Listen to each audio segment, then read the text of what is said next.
All right, Chiefs Kingdom, you did a spectacular thing on the Lions versus Chiefs watch party. You got us to 44,000 subs during the Lions game.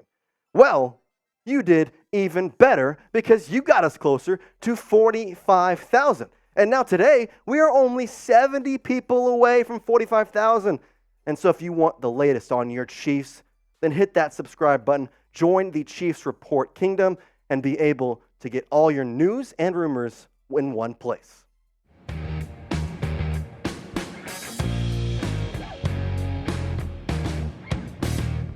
All right, our first story today involves this man right here, Mr. Chris Jones. And if you don't know what I'm talking about, well, come on. He has agreed to a new contract, and although it really wasn't new, it's a revamping of the 1 year he did have left, as we've now got an update as well on that contract and what exactly the incentives are in it. So the report yesterday was that the 1 year was restructured to where he would have the chance to make a very good amount of money in terms of incentives. And today we got the news of what exactly those incentives are. So this is coming from Pro Football Talk, and here's the details. He'll get $1 million if he plays for 35% of the time, another $1 million for 50% playing time, and then he'll get $1.25 million for 10 sacks, along with another $500,000 for 15 sacks, $1 million for first-team All-Pro and Super Bowl appearances, and then should he win the Defensive Player of the Year and a Super Bowl, you're going to get $2 million for those.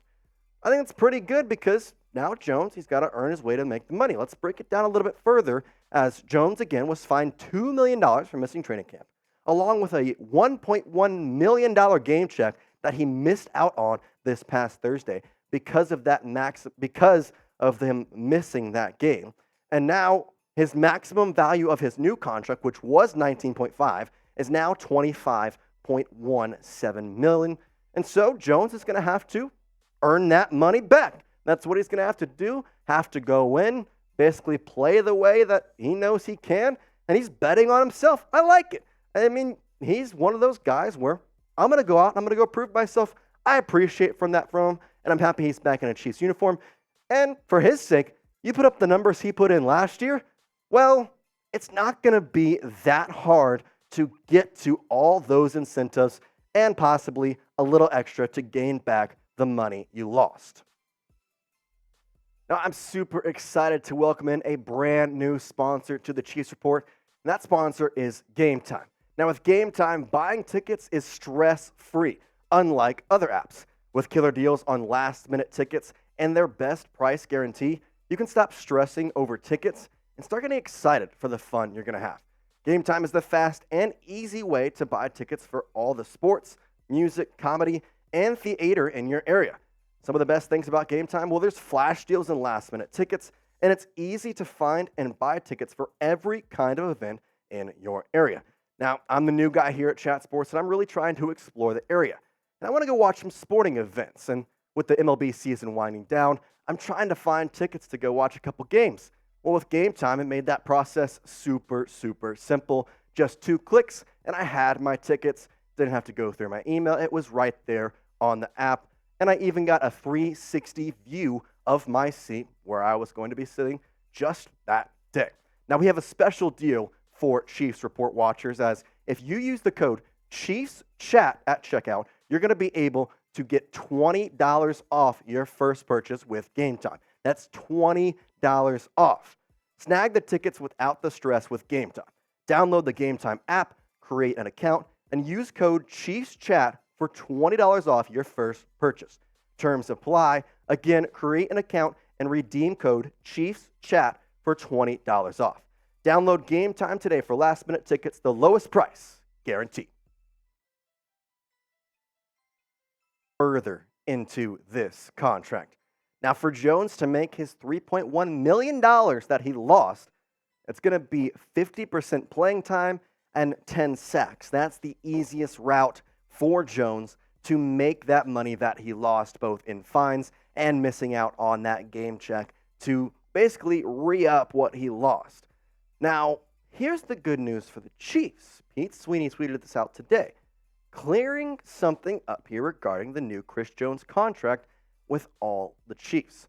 All incentives added to a contract after the season begins becomes not likely to be earned, which is what that NLTBE stands for. Now, what the heck does that mean? Well, it means that all the incentive money that Chris Jones could possibly earn this year, well, that's going to go on the cap of next year, which means you basically kind of got a discount because now you're paying Chris Jones the exact amount that you were going to pay minus that $1.1 million game check and, of course, the fines that he'll have to rack up. But everything else in the incentives, that's all going to be on next year's cap space. I like it. It saves money for the Chiefs. That's kind of what you're trying to do. I think that was honestly a masterclass performance there by Brett Veach to be able to kind of basically get a discount without getting a discount. And now you got to see what you can do in the future, but you got your all-pro defensive tackle back for the upcoming games. That's right now's problem. You can worry about getting him back in the future. Who got the better deal, though? Because Jones did come out on top. He did get his money. He's going to get a good incentive base. He's going to be playing like an absolute monster to earn all that money back. But like I just mentioned, the Chiefs also got a good deal because they came in and they said, all right, we're going to put this on next year's cap space. And now it's kind of like it never happened. So who got the better deal? I want you to let me know in the chat. Type C if you think the Chiefs got the better deal, or type J if you think Chris Jones got the better deal. Because honestly, it's 50-50. I'm kind of torn. Jones got what he wanted. He's going to be able to get more money. But at the same time, Chiefs got an absolute steal being able to now push that cap space to next year. Now, there is one last detail I want to go on about the Chris Jones contract. And I think this may be one of the bigger ones as well. Now, Jeremy Fowler tweeted this out earlier and said that the new deal with Chris Jones does not include a no franchise tag clause. So, the team could still reserve the right to tag Mr. Chris Jones in 2024. Now, we know that that's not exactly what Chris Jones wants. He wants to have a multi-year extension and be able to kind of push himself further in his career with having that multi-year, but it's a possibility now given that there was not that clause added. Now, basically, it's a clause, so in theory, Chris Jones, I don't know why he didn't do it, he could have put in that contract that he signed yesterday that the Chiefs cannot franchise tag him for the upcoming 2024 season. But he did not. He decided that wasn't worth it. I'm not going to do that. Let's get a deal done and forget about it. So it's kind of nice because now you could, in theory, be handcuffing the guy, but you could franchise tag him in 2024.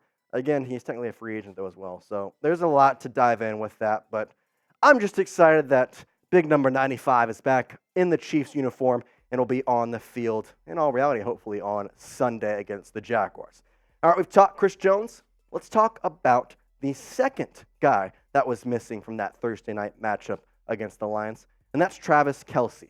Now, Kelce, we got a little bit of an update on him. He had that hyperextension of his knee last week that pushed him out of the season opener. Well, during the weekend, Kelce went through progressions of getting ready for a game.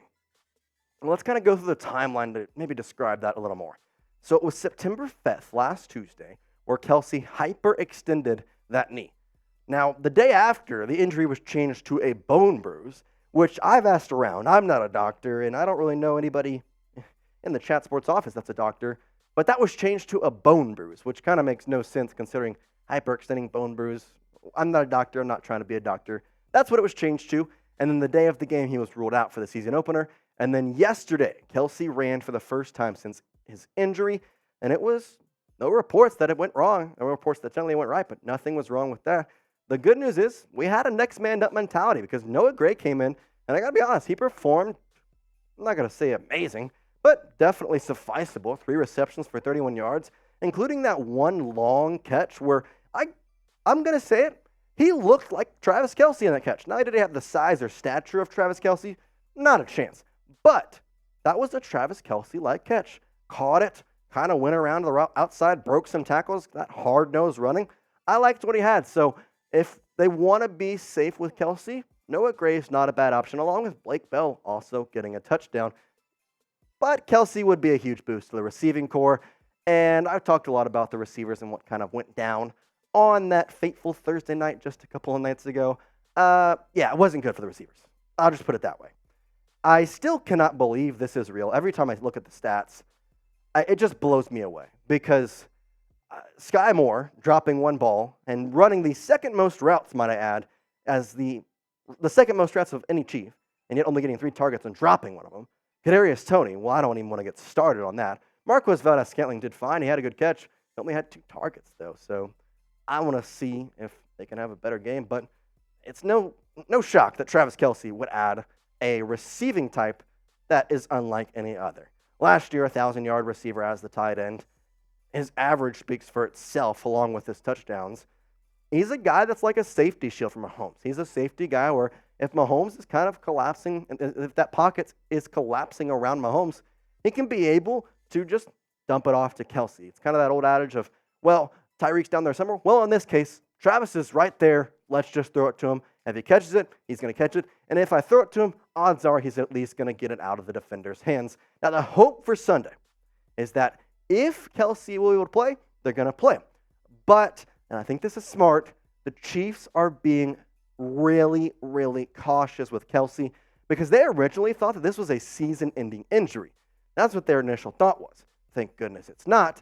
But they're, with that, making sure to be very careful and note that hopefully nothing bigger comes from this and make sure he's fully ready for that game on Sunday or potentially in week 3. Now, we've talked about Chris Jones. We've talked about Travis Kelce. Who is more important to the Chiefs? Who would be the more important addition? If you think it's Travis Kelce, then type TK. If you think it's Chris Jones, then type CJ.